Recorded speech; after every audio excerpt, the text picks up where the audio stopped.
नमस्कार, देवभूमि समाचार में आप सभी का स्वागत है। मैं हूं आपके साथ रक्षंदा खान। आगे आप मेरे साथ देखेंगे उत्तराखंड की तमाम छोटी बड़ी खबरें विस्तार से, लेकिन उससे पहले नजर डालते इस वक्त हेडलाइंस पर।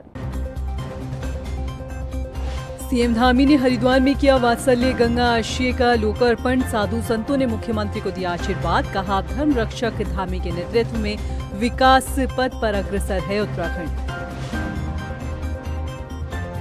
मोदी सरकार के 11 साल पूरे होने पर भाजपा ने तैयार किया खास प्लान। प्रदेश भर में आयोजित किए जाएंगे कार्यक्रम। जन जन तक पहुंचाई जाएगी सरकार की उपलब्धियां। उत्तराखंड की पंचायतों में प्रशासकों को लेकर असमंजस बरकरार। राजभवन से अध्यादेश को मंजूरी मिलने का इंतजार। पंचायतों में प्रभावित हुआ कामकाज। और विश्व पर्यावरण दिवस पर देहरादून आरटीओ की नई पहल। हफ्ते में एक दिन साइकिल और पब्लिक ट्रांसपोर्ट से कार्यालय आएंगे कर्मचारी। पर्यावरण संरक्षण की दिशा में उठाया कदम। हेडलाइंस के बाद बुलेटिन में खबरें विस्तार से। और बात सबसे पहले कर लेते हैं सूबे के मुखिया पुष्कर सिंह धामी की। रविवार को हरिद्वार पहुंचे मुख्यमंत्री पुष्कर सिंह धामी ने हरिद्वार में आयोजित कार्यक्रम में हिस्सा लिया। आपको बता दें कि सीएम धामी ने वात्सल्य गंगा आश्रय का लोकार्पण किया। वहीं कार्यक्रम में शामिल हुए साधु संतों ने मुख्यमंत्री को आशीर्वाद दिया। इस दौरान साध्वी रितंवरा ने मंच से सीएम धामी की जमकर तारीफ की। उन्होंने कहा कि सीएम धामी देश के पहले ऐसे मुख्यमंत्री हैं जिन्होंने माहौल बिगाड़ने वालों पर अंकुश लगाने का काम किया है। उनका कहना है कि आज उत्तराखंड धर्म रक्षक धामी के नेतृत्व में विकास के पथ पर अग्रसर है। उत्तराखंड की ग्राम पंचायतें इन दिनों लावारिस पड़ी है, क्योंकि पंचायतों में प्रशासकों का कार्यकाल 27 मई को खत्म हो चुका है। बावजूद इसके अभी तक प्रशासकों की एक बार फिर नियुक्ति को लेकर असमंजस बरकरार है। कोई फैसला नहीं लिया गया है। ऐसे में पंचायतों में संवैधानिक संकट की स्थिति देखने को मिल रही है। आइए इस रिपोर्ट पर नजर डालते हैं। पंचायतों में प्रशासकों को लेकर असमंजस बरकरार। राजभवन से अध्यादेश को मंजूरी मिलने का इंतजार। पंचायतों में प्रशासक न होने से प्रभावित हुआ कामकाज। लावारिस छोड़ी पंचायत, टूट गई संवैधानिक परंपरा। उत्तराखंड में इन दिनों त्रिस्तरीय पंचायत चुनाव का इंतजार हो रहा है, मगर उससे भी ज्यादा हैरानी की बात यह है कि इन दिनों प्रदेश की 7,478 ग्राम पंचायतें पिछले महीने की 27 तारीख से लावारिस पड़ी है, जिसकी वजह से संवैधानिक संकट की स्थिति पैदा हो गई। इन पंचायतों में न कोई प्रधान है और न ही कोई प्रशासक। पंचायती राज व्यवस्था के इतिहास में शायद ये पहली बार है जब पंचायतों को इस तरह से लावारिस छोड़ दिया गया हो। चलिए आपको सिलसिलेवार समझाते हैं कि पंचायतों और प्रशासकों का कार्यकाल कब खत्म हुआ है। उत्तराखंड में ग्राम पंचायतों का कार्यकाल 28 नवंबर 2024 को पूरा हो चुका था। क्षेत्र पंचायतों का 30 नवंबर 2024 और जिला पंचायतों का कार्यकाल 2 दिसंबर 2024 को खत्म हो चुका है। इसके बाद प्रशासकों को नियुक्त किया गया, जिनका 6 महीने का कार्यकाल होता है। 27 मई को ग्राम पंचायतों का कार्यकाल पूरा हो चुका है। 29 मई को क्षेत्र पंचायत और 1 जून 2025 को जिला पंचायत के प्रशासकों का कार्यकाल पूरा हो चुका है। प्रशासकों का कार्यकाल खत्म होने के कारण प्रशासनिक और विकास कार्य भी ठप है।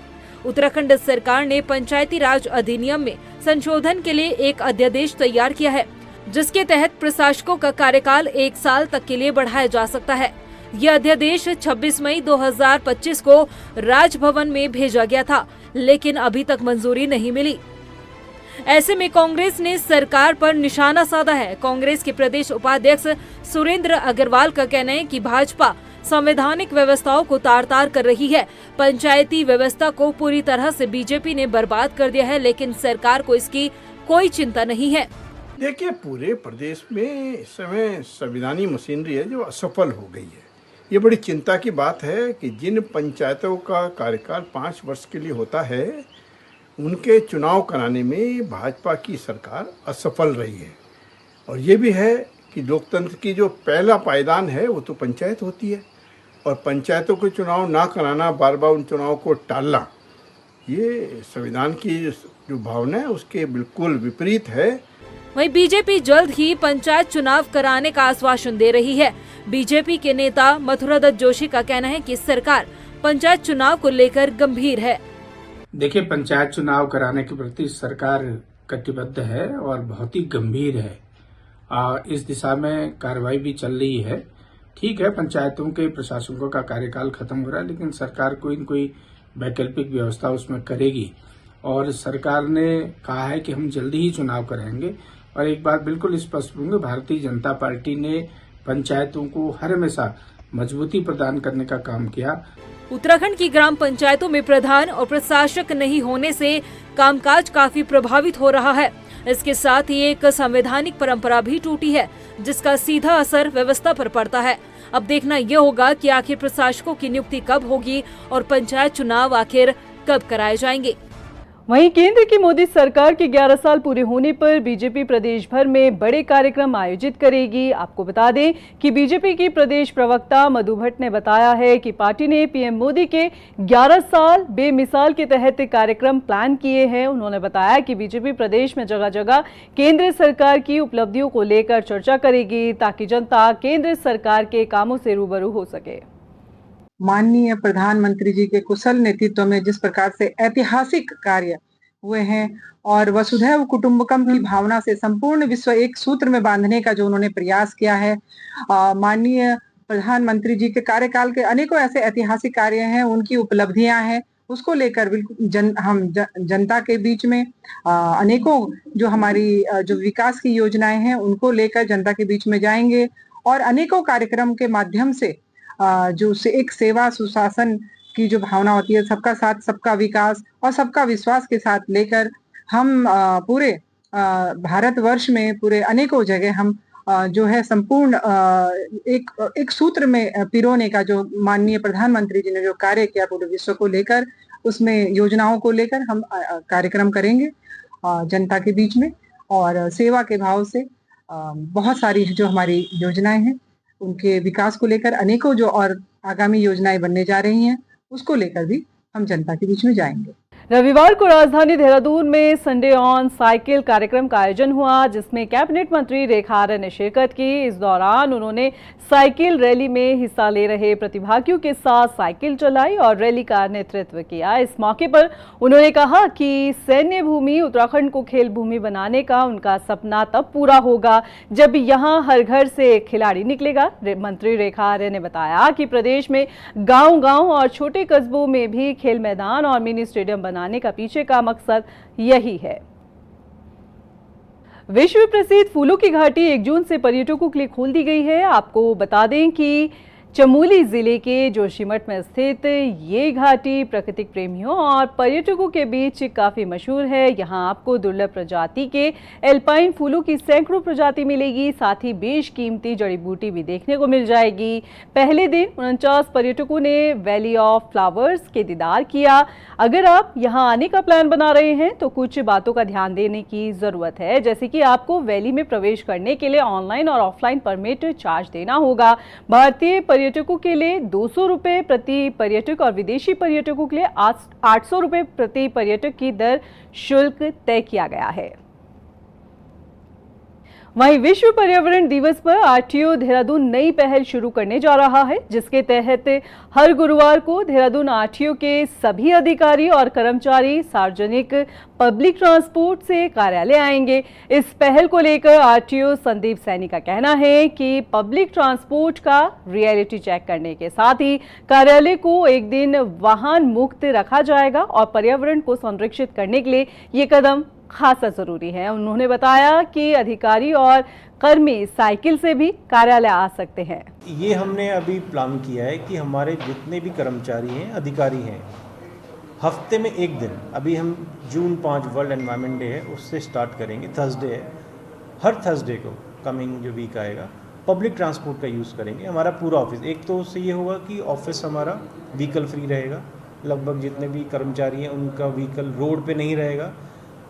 तीसरा हमारा इम्पॉर्टेंट जो मेन मकसद है, रियलिटी चेक होगा कि हमारे जो पब्लिक ट्रांसपोर्ट हमारे यहाँ चल रहे हैं, अगर कोई भी व्यक्ति अपने घर से किसी भी अपने कार्यस्थल पे या मार्केट जाना चाहता है तो उसको क्या क्या दिक्कतें आती हैं और उसमें हम क्या सुधार कर सकते हैं। तो उसमें हम एक फीडबैक फॉर्म भी बनाएंगे। जब घर से निकले और ऑफिस तक पहुँचे उसमें क्या क्या दिक्कतें आई, ये हमारा जो होगा प्लानिंग में काम आएगा। राजधानी देहरादून में निजी स्कूल में मानसिक रूप से अक्षम 2 भाइयों के साथ यौन शोषण का मामला सामने आया है, जिस पर पुलिस ने केस दर्ज कर आरोपी को गिरफ्तार कर जेल भेज दिया है। वहीं राज्य बाल आयोग की टीम ने भी निजी स्कूल और हॉस्टल का निरीक्षण किया। आयोग की अध्यक्ष गीता खन्ना ने बताया कि स्कूल का संचालन दिल्ली में पंजीकृत एक ट्रस्ट के द्वारा किया जा रहा था। इसके साथ ही उन्होंने बताया कि यहाँ पर स्कूल पर शैक्षिक मान्यता संबंधित प्राधिकरणों से कोई अनुमति नहीं ली गई थी। बता दें कि स्कूल में बच्चे जो हैं वो रहते थे, हॉस्टल बना हुआ था और ऐसे में अब बाल आयोग अन्य बच्चों की भी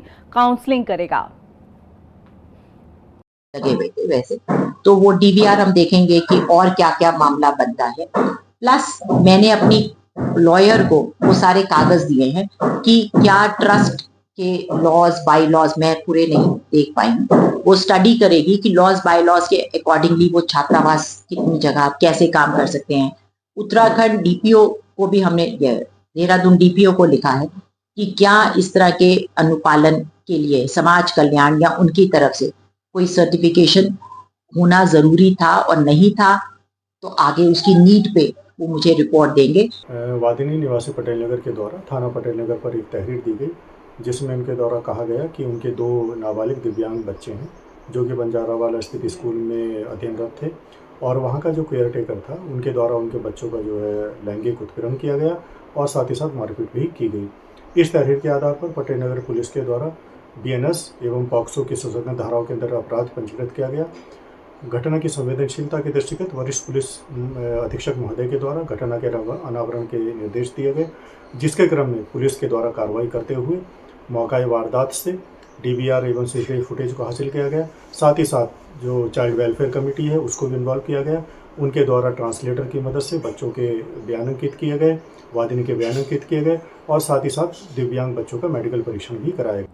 उधर रामनगर का स्लॉटर हाउस इन दिनों विवादों में घिर चुका है। आलम यह है कि चेयरमैन और सभासद आमने सामने आ गए हैं। सभासदों का आरोप है कि चेयरमैन बिना पालिका बोर्ड की सहमति के फैसले ले रहे हैं, जबकि ये नियमों के खिलाफ है। सभासदों का कहना है कि वो स्लॉटर हाउस के संचालन के खिलाफ नहीं है, बस कामकाज में पारदर्शिता चाहते हैं। हालांकि चेयरमैन इसके उलट कह रहे हैं। उन्होंने सभासदों पर कई गंभीर आरोप लगाए हैं। सर मामला तो ये सारे जो भी आरोप कल हमारे आपके माध्यम से हमने कल देखे मीडिया में, और तो ये सारे आरोप निराधार हैं। हमारा बस इतना है कि जितनी भी यहाँ पे निविदा प्रक्रियाएं होती है वो टेंडर के माध्यम से हों और पारदर्शिता रहे कार्य संस्कृति में। और हम लोग जो सभासद लोग चुन के आते हैं, हमारी जवाबदेही सीधे जनता तक होती है, तो हमारे पास भी बहुत दबाव होता है जनता का। तो अब चाहे स्लॉटर हाउस को लेके हम सब चाहते हैं कि ठीक है ये खुले और इसमें नियमानुसार ये खुले। ये हमने बोर्ड बैठक में भी कहा था। देखिए परसों की बात है या कल की, ये शमीम वगैरह बैठे थे, तो जब इन्होंने क्या किसने पैसे मांगे, तो जो बबलू है जिसे स्लॉटर हाउस चलाया था पहले, उसने इसके मुंह पे कहा कि तूने मुझसे ये कहा कि इस मांडे में और खाल में आधे तेरे आधे मेरे, मैं तुझे करवा दूंगा। ये परसों, और कहो तो वो लड़का आपके सामने बयान दे देगा। एक बात तो ये खत्म हो गई, और सभी का उसमें हाथ था, कुछ कुछ छोड़ के, सब नहीं है। जो इस लालच में थे और जो मैंने बयान दिया था वो सही दिया था, हल्फिया बयान दिया था। रुड़की में नगर पंचायत अध्यक्ष को जान से मारने की धमकी देने के आरोप में पुलिस को तहरीर दी गई। नगर पंचायत अध्यक्ष की माने तो आरोपियों ने उसे पंचायत क्षेत्र में आकर गोली से मारने के लिए कहा है। उधर पुलिस धमकी देने वालों की तलाश में लग गई है। आप बड़ी जाति के लोग हैं, वो 4 बार आप पर हमला हो चुका है, आगे कुछ और बड़ा भी हो सकता है। देखो एक आपने कभी एक वाक्य भी बताया कि 30-40 साल पहले भी आपकी बिरादरी के ही कुछ लोग जीत गए थे, वो गांव छोड़ना पड़ा। मैंने बिरादरी का नाम लिया, आपको शायद समझ नहीं आया। मैंने कहा कि कोई व्यक्ति अब से 30-35 साल पहले जीत गया था, तो इन दबंगइयों ने उसे इतना मारा था उस वक्त कि उसे गाँव रामपुर छोड़ना पड़ा था। और ये मैं नहीं कह रहा, ये इतिहास के पन्नों पर रजिस्टर्ड है। और मैं फिर एक बात दोबारा आपके चैनल के माध्यम से कहूँगा कि मुझे हर बिरादरी ने वोट दे रखा। मैं हर बिरादरी का सम्मान करता हूं और करता रहूंगा। रुड़की के मंगरौर में 60 साल के बुजुर्ग ने पड़ोस में खेल रही 7 साल की बच्ची के साथ दुष्कर्म की कोशिश की। दरअसल बच्ची घर के बाहर खेल रही थी। इसी दौरान आरोपी ने मौका पाकर उसके साथ गंदी हरकत करने की कोशिश की। गनीमत ये रही कि पड़ोस में रह रहे एक शख्स ने आरोपी को देखकर शोर मचाया, जिसके बाद खुलासा हुआ। बता दें कि मामले की गंभीरता को देखते हुए पुलिस ने आरोपी के खिलाफ मुकदमा दर्ज कर लिया है और उसे जेल भेज दिया है। साथ ही इस मामले को लेकर जाँच शुरू कर दी है। दुष्कर्म के प्रयास का मामला पुलिस के संज्ञान में आया। परिजनों ने एक तहरीर दी कि उनकी 7-8 साल की बच्ची के साथ किसी अधेड़ व्यक्ति ने कुछ प्रयास किया है। इमीडिएट पुलिस ने मुकदमा दर्ज करके वो जो व्यक्ति था पुष्टि के बाद उसको गिरफ्तार करके रिमांड पे भेजा जा रहा है। अभी के लिए फिलहाल इतना ही। मुझे दीजिए इजाजत। नमस्कार। सीएम धामी ने हरिद्वार में किया वात्सल्य गंगा आश्रय का लोकार्पण। साधु संतों ने मुख्यमंत्री को दिया आशीर्वाद। कहा धर्म रक्षक धामी के नेतृत्व में विकास पथ पर अग्रसर है उत्तराखंड। मोदी सरकार के 11 साल पूरे होने पर भाजपा ने तैयार किया खास प्लान। प्रदेश भर में आयोजित किए जाएंगे कार्यक्रम। जन जन तक पहुंचाई जाएगी सरकार की उपलब्धियां।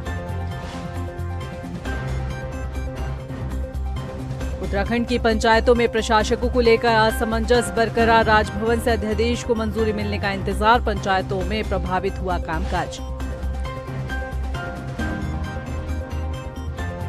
और विश्व पर्यावरण दिवस पर देहरादून आरटीओ की नई पहल। हफ्ते में एक दिन साइकिल और पब्लिक ट्रांसपोर्ट से कार्यालय आएंगे कर्मचारी। पर्यावरण संरक्षण की दिशा में उठाया कदम।